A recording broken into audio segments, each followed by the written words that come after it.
Hey everyone, Judicial Watch President Tom Fitton here with our latest weekly update here on social media. Thanks as always for joining us. It's always busy at Judicial Watch, combating and trying to expose, often successfully, government corruption. We've got a new lawsuit on a key Obamagate moment, and we also filed another lawsuit about another key issue, which is China and other nefarious foreign influence here in the United States, specifically in our colleges and universities. So you're not going to want to miss my discussion about that.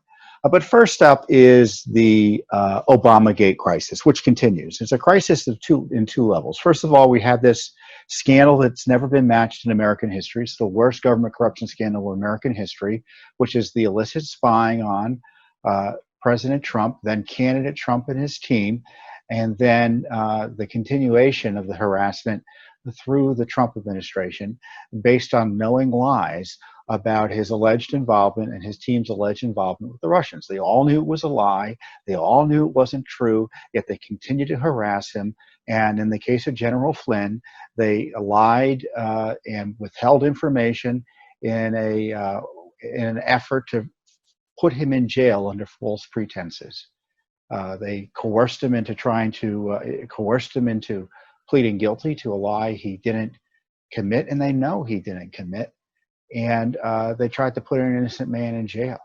And by the way, that scandal's still going on in the sense that a federal court judge is improperly, in an outrageous act of judicial adventurism, continued to try to prosecute General Flynn, even though the Justice Department has fessed up that the prosecution was bunk. So you've got that whole panoply of scandal, right? Well, the inverse of that, or the mirror of that, is what's been done about it. Well, Judicial Watch has done the heavy lifting. You've had some members of Congress push and push and push for information. You've had some in the media try to expose and push for information. Obviously, the president is trying to be pushed for information. But what about the prosecutions?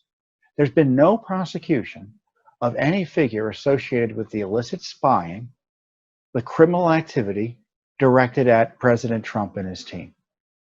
Now, some people have been fired for making political statements in the context of the investigation and otherwise behaving inappropriately, like Peter Strzok. Andrew McCabe was fired for lying, but not lying about Trump, lying about Hillary Clinton, of all things. James Comey, thankfully, was fired directly by the president. And what was the response to that?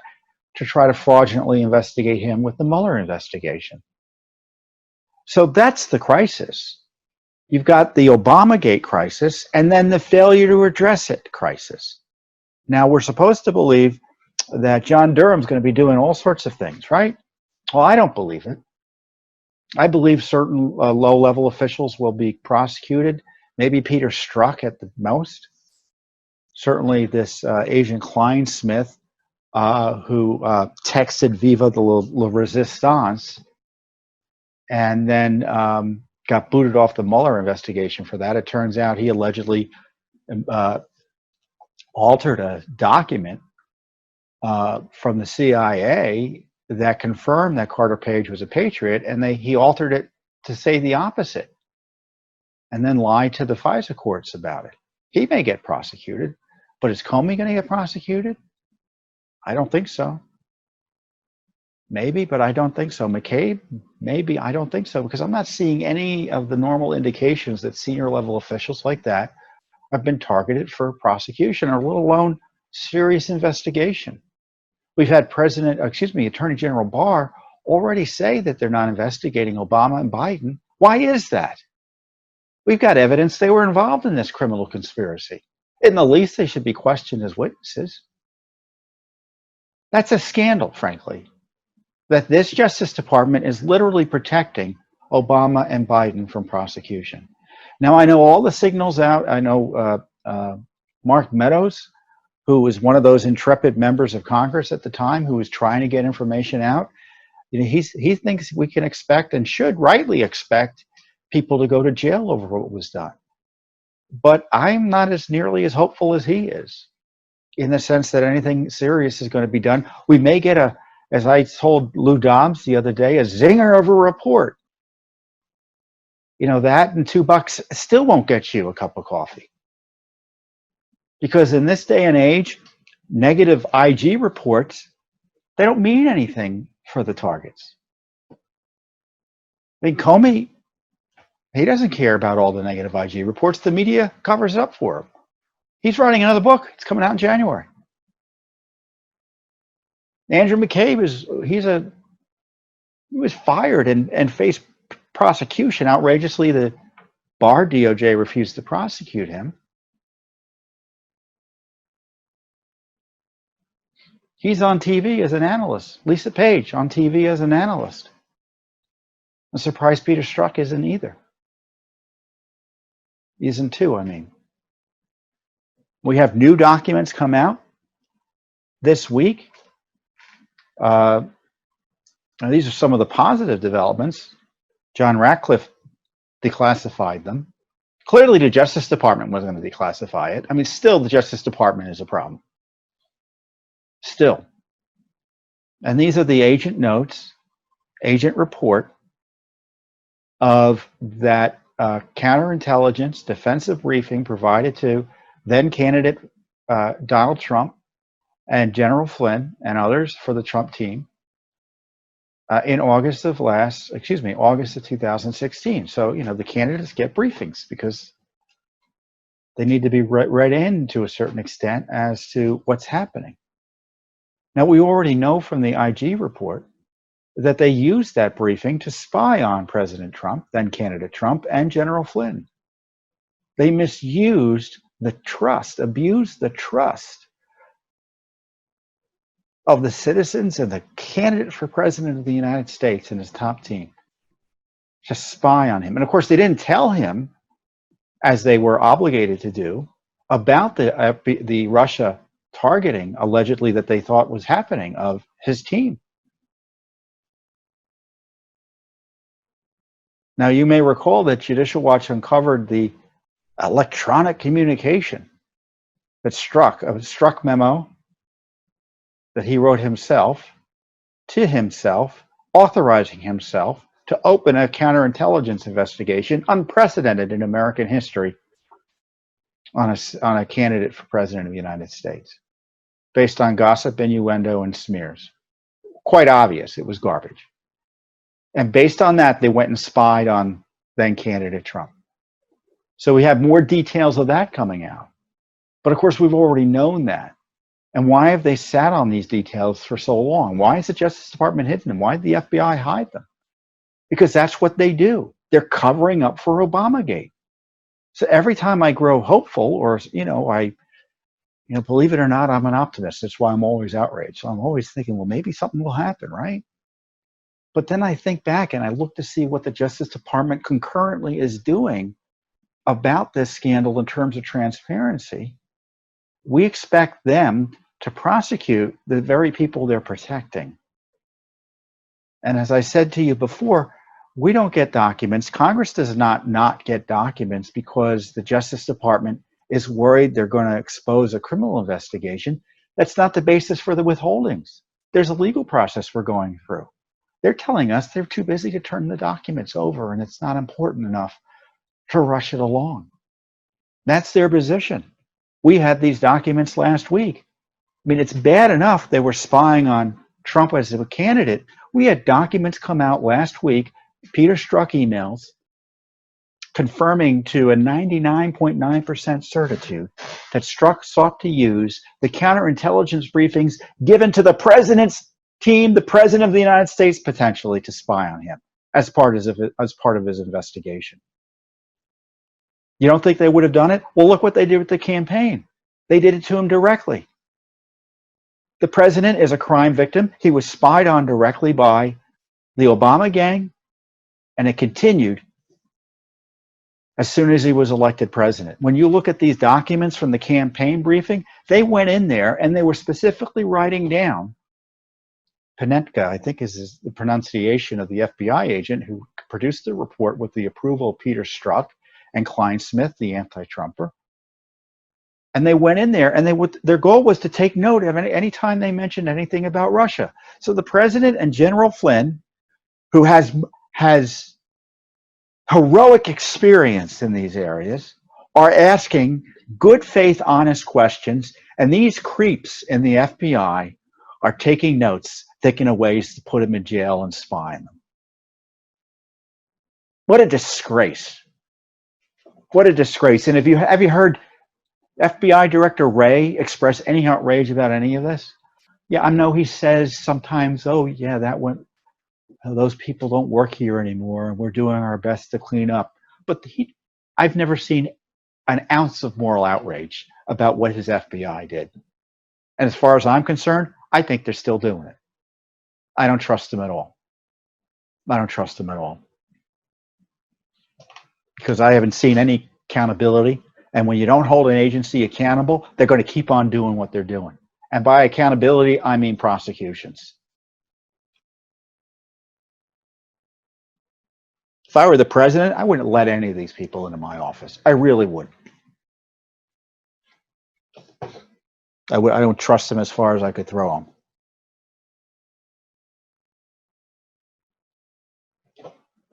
I got myself so angry I forgot what I needed to talk about. I need to talk about our lawsuit, which is about a key element of Obamagate.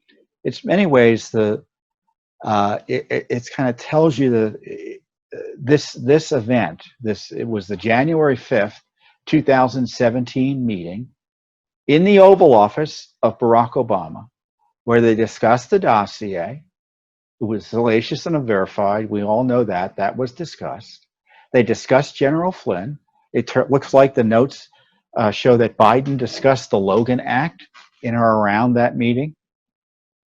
We now know from the Susan Rice by the book memo that she wrote just a minute before Trump was inaugurated, 3 weeks, almost 2 weeks after the fact.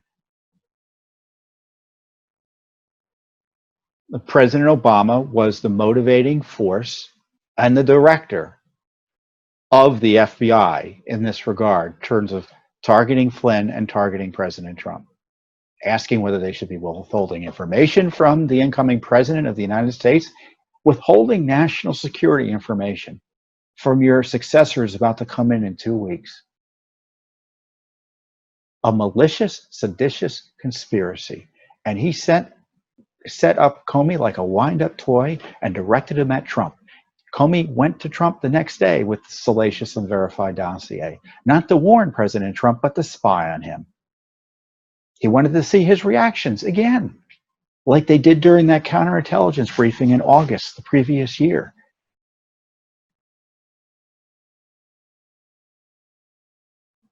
And then Comey went after that meeting. He reported over to Strzok what he found. Again, all with the direction. Comey says, Obama knew I was going to brief him. We talked about it. And Comey and Obama kind of looked at him and said, well, good luck with that.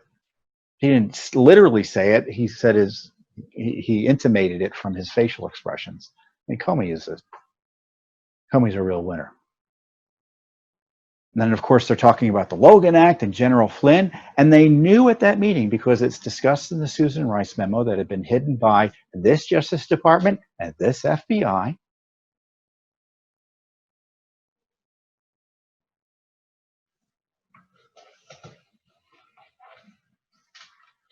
that Flynn did nothing wrong. Comey told him. There was no problem with the calls. They did nothing wrong.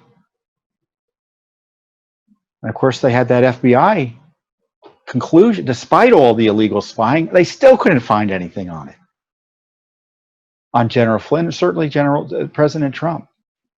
I mean, you get all these leftists in the media saying, Trump did this, Trump is corrupt, Trump does. President Trump, there's been no American citizen in the land as thoroughly investigated as President Trump.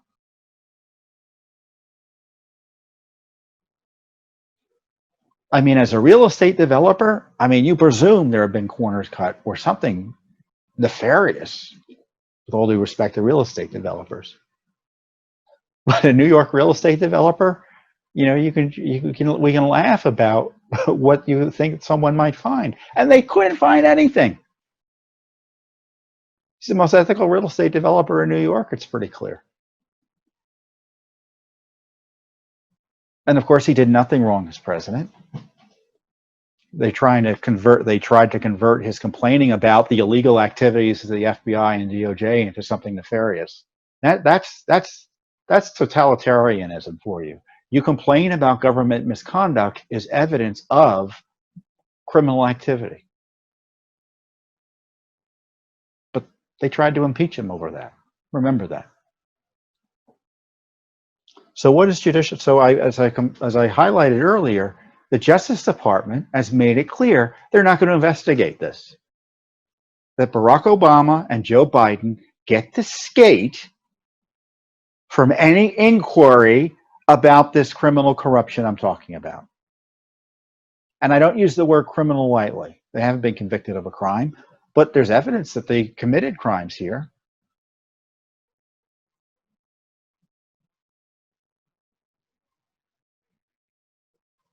Conspiracy to obstruct justice, mishandling of classified information. I don't know technically if the president can be prosecuted for something like that. That might be kind of tough. But in the least, he's a witness.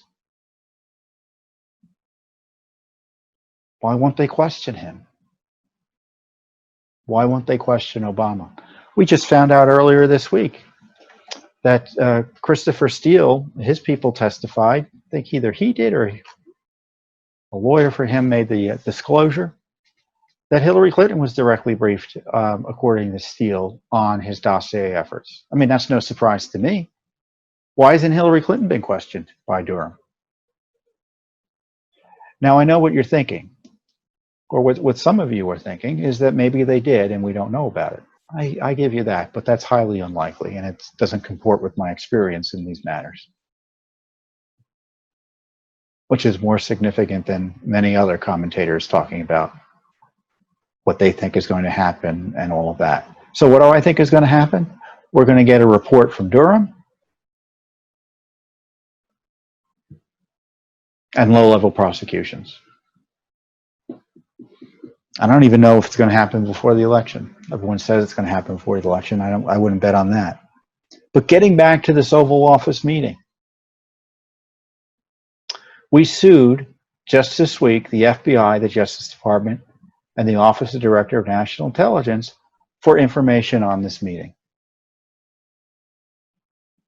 Now, of course, we asked nicely, as the law requires us to do, under the Freedom of Information Act, all records regarding the January 5th, 2017 meeting at the White House between former Deputy Attorney General Sally Yates, former Director of National Intelligence James Clapper, former CIA Director John Brennan, former FBI Director, obviously, James Comey, President Obama, and others. And the others include Joe Biden. He was there. Biden knew. This request includes all records created in preparation for, during, and or pursuant to the meeting, as well as any and all related records of communications between any official or representative of the Department of Justice and any other individual. So we filed requests like this to the Justice Department, the FBI, and the DNI, the Office of Director of National Intelligence. And they've ignored our requests mostly. They failed to respond. So we sued. So once again, Justice Department doesn't want to investigate it. We begin the investigation and we're obstructed by the Justice Department. Obstructed by the Justice Department.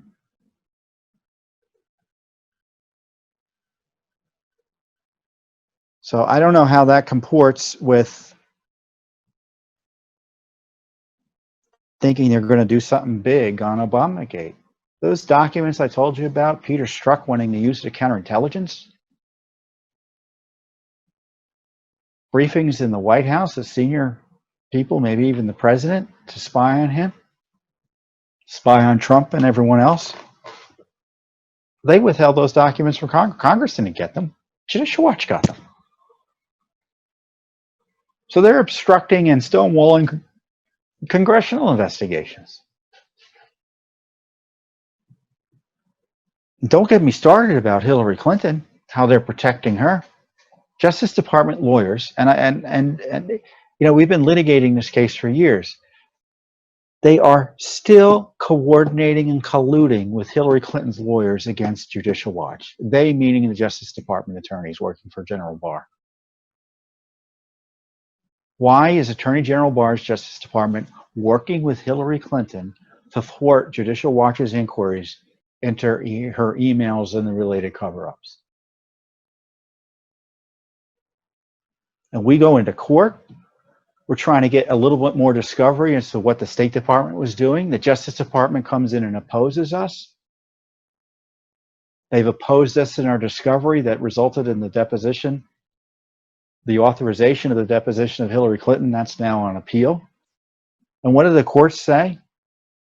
Well, in the case of that discovery issue with the State Department I just told you about, State Department, Justice Department opposed us trying to get more information about the State Department cover-up.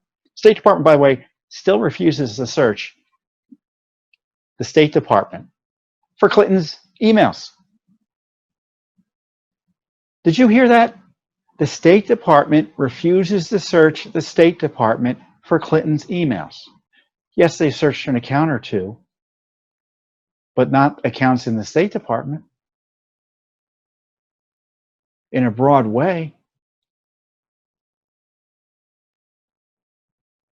And Judge Walton, who seems to be no fan of Donald Trump, he's on the bench saying, well, I can't imagine the Trump State Department wouldn't want to do everything possible to get the information out, when it's the exact opposite. And it makes President Trump look like a fool. His Justice Department is making President Trump seem ridiculous to the courts. Because we're going in, highlighting the corruption, highlighting the cover-up, and if we had two federal judges in two separate instances say, I can't imagine the Trump State Department would get in the way of figuring out what went on with Hillary Clinton. And that's being used against us in these courts.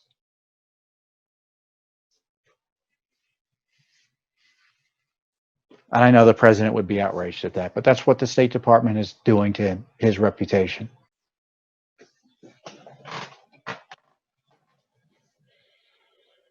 So we're having to sue his own Justice Department, his own FBI, his own Office Director of National Intelligence for information about this key meeting.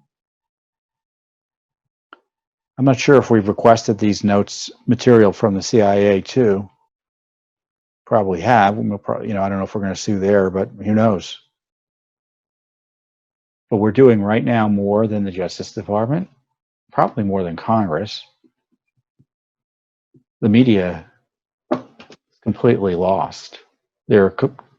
Most of the major media turned into nakedly partisan advocacy organizations for left-wing causes and want to remove Trump from office, so they're not going to do anything to investigate the criminal conduct that victimized him by the Bidens of the world and the Obamas of the world and the Clintons of the world. But Judicial Watch, I know it's frustrating, but all we can do is what we can do, and we're doing what we can do, which is suing the bad guys, suing the agencies for the full truth. Because there'd be no Durham investigation. Frankly, there probably wouldn't be a Trump administration right now, but for the work of groups like, frankly, the work of Judicial Watch. It's not because there's a partisan motive here, it's a rule of law motive. We don't want to see the coup and the malicious, seditious conspiracy against the president succeed. And we did more to combat it than I pretty much say pretty much any group in the country. Certainly virtually anyone here in town.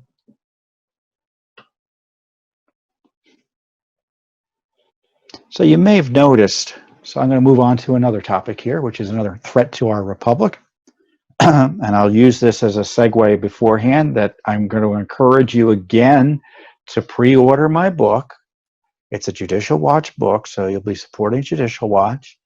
It's called Republic Under Assault. It's available for pre-order. You go to judicialwatchbook.com, I think, or just look up Tom Fitton, a book, you'll see it. You can pre-order it. It comes out October 20th. And it's a great book. I've finished it up, so it's about ready to be published. May go to print. And it explores the assault on our republic. We've got the coronavirus shutdown assault. We've got the communist insurrection that we see in Portland. We have the coup cabal, the attack on the presidency that I've talked about with Obamagate and Mueller and things like that. And then, of course, we got the immigration crisis, which continues despite the president's efforts to curtail it. It still continues. All of which are assaults on our republic. And it's a great book in that regard, and I encourage you to pre-order it. Obviously, the more people who pre-order it, it helps with the big momentum when it's published in October later this year. But the I've criticized the Justice Department and the State Department, all these agencies, and even Director Wray, but it's clear they've got their act together, at least coordinating on trying to stop China. We're in low-intensity warfare, at least in a counterintelligence sense, with China. Director Wray highlighted the fact that I think he opens up a counterintelligence operation against China every 10 hours in the FBI, and they have thousands ongoing. It's really quite extraordinary. General Barr made a powerful speech on China earlier this week. Secretary Pompeo blew the whistle on China and our coddling of China. That needs to end this week as well. And accordingly, and it's purely coincidental, Judicial Watch has sued the Department of Education. Again, sued the Department of Education, a Freedom of Information Act lawsuit, for records about investigations of foreign money in colleges and universities. And guess what country is of chief interest in this regard in terms of at least being in the news about it? It's China. There was a letter written by some Republicans in the House, the ranking members of the top committees in the House. They wrote to Betsy DeVos outlining their concerns about foreign influence in America's institutions of higher learning. In the letter, they highlighted the Communist Party's attempt to silence academic research into the origins of coronavirus. Oh, by the way, we have another lawsuit on that. I'll get back to that in a second. It was reported also on June of 2020, that more than 70 universities received funding from the Chinese government and did not disclose those donations to the Department of Education. 70. So these foreign donations, generally speaking, are supposed to be reported. And as our FOIA request specifically asked for, it's called Section 117.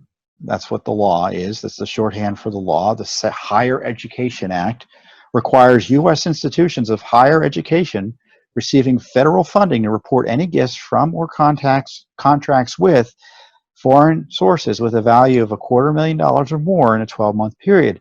Section 117 also authorizes the Department of Education to open an administrative investigation, and if necessary, ask the Attorney General to get a civil action to enforce the law.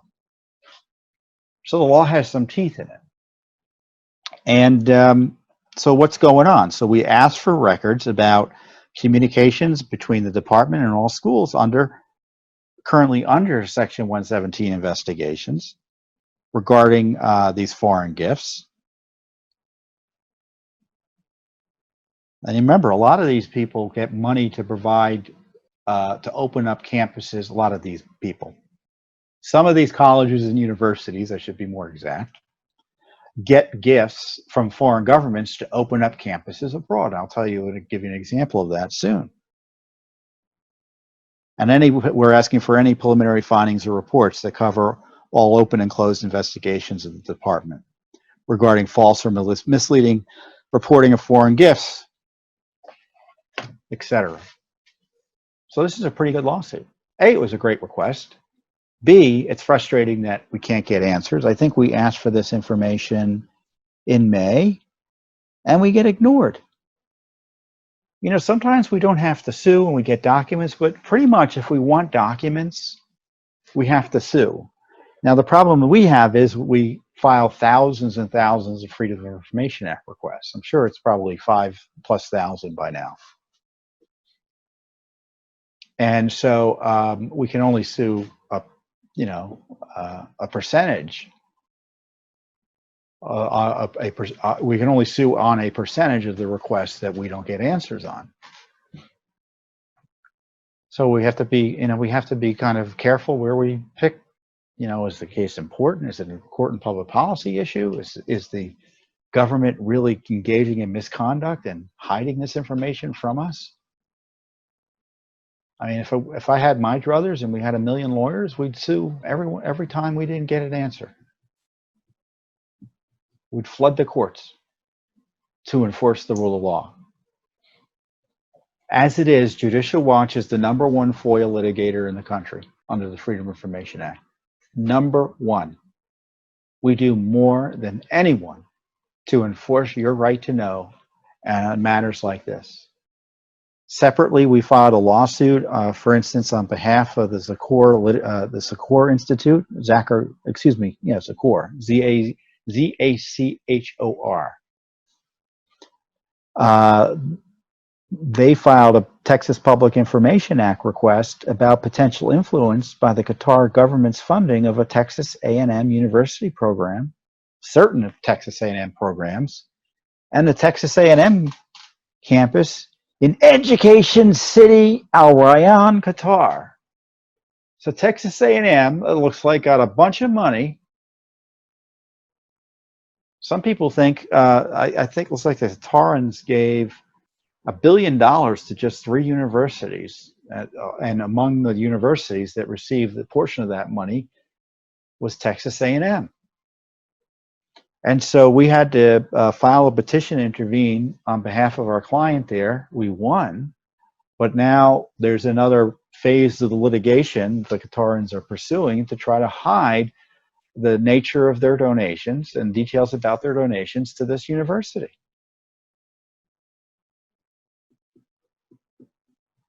So again, another important lawsuit. Qatar has, been criticized over its support for Islamic radicalism, terrorism.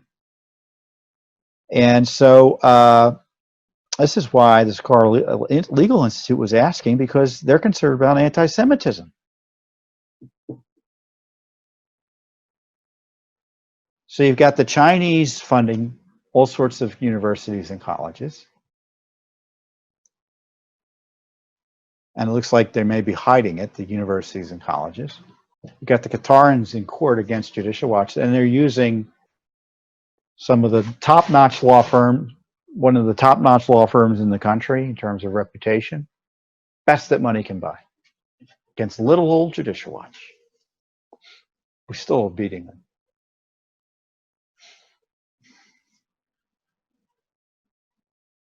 So, I'm gonna close with this. If you're not supporting Judicial Watch, you really need to. We've got the documents out. You can, everything I'm talking about, if we have documents, you can go to our website, judicialwatch.org. You can look at the lawsuits. I mean, we're in court, people. We're educating Americans, people. We're trying to save and protect the Constitution, people.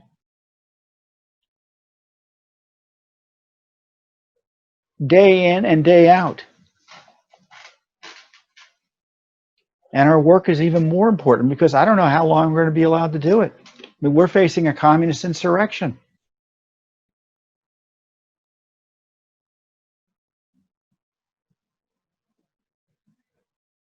Will it win? I don't know.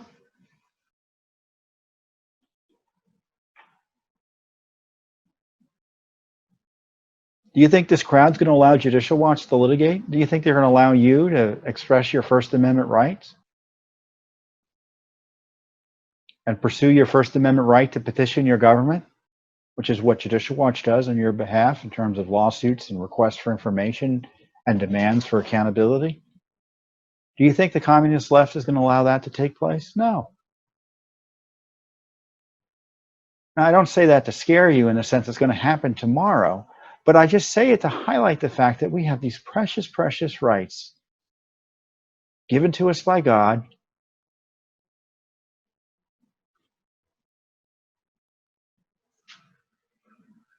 reflected in the Constitution,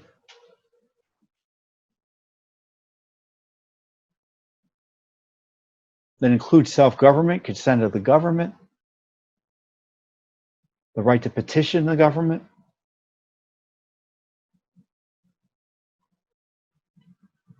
And we have these precious rights, and and my thinking is, what do we do? Are we doing everything we can to exercise them? Because most places in the world, they don't have anything like these rights. I talk about China.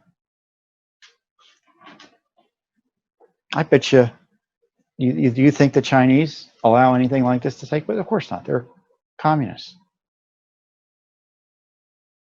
I mean, you literally have leftists right now in Portland trying to murder federal law enforcement officers, burn down a federal courthouse. What do you think that for? But what do you think that tells you about their approach to the rule of law? They're trying to burn down a courthouse. They want to destroy our system.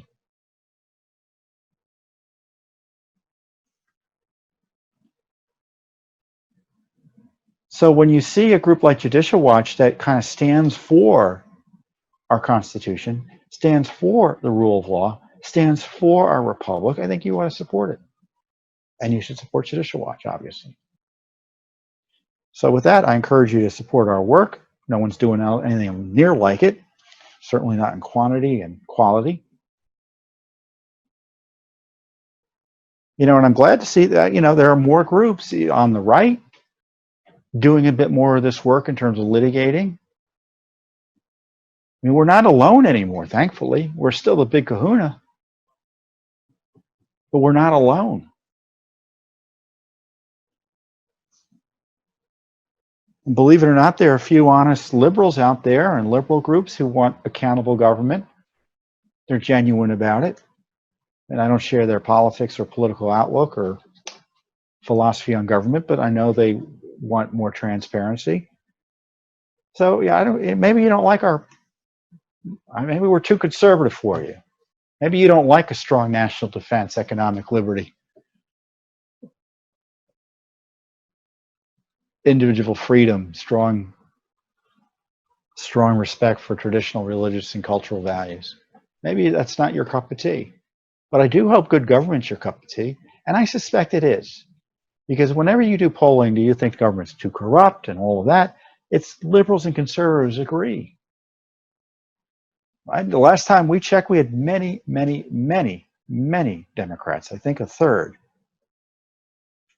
Some it was. I think it's even higher than that. Maybe it was higher than that. We're supportive of Judicial Watch.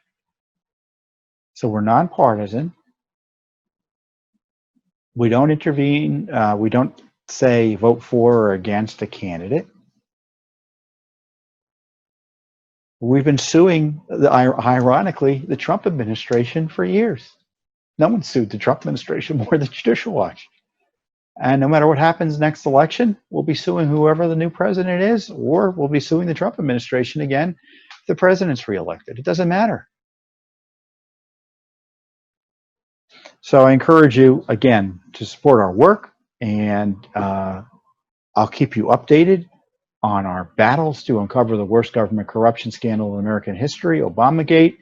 And again, we'll keep on fighting to combat the real foreign influence scandals, which is our enemies' efforts to subvert our universities and colleges with cash inducements. So a lot that we're working on, and I've got a lot more to report to you next week as well. It's just we have things lined up, ready to go, or lined up for me, ready to talk about.